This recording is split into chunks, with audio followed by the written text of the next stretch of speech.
What's up mga katarget, and for today's video kay quick video lang ta.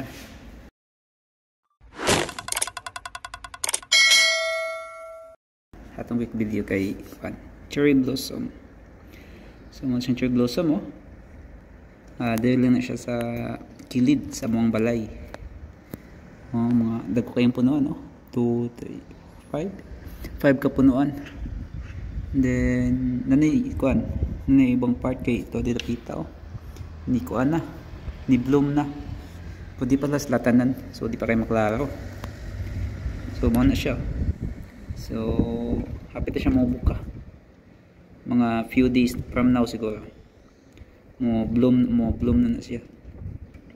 Medyo nakatiklo pa siya mo pa siya og tanaw mo siya gliso sa layo tanawon siya ay nakatiklo pa ba. But siguro next few days, next day siguro mo bloom na ni sila within this week na siguro ni. So siguro sa weekend medyo mo bloom na ni sila halos tanan. So mo na siya ang cherry blossom.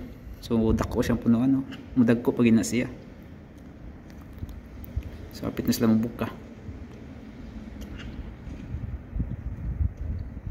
Sinigbukan na, magputi-puti na sa kuan. Halos magsabay lang kuan, magputi-puti na.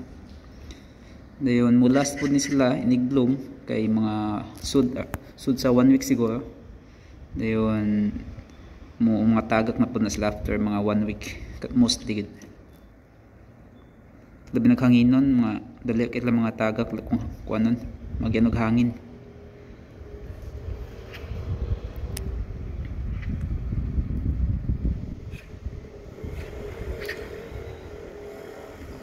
So that's it for today's video mga katarget.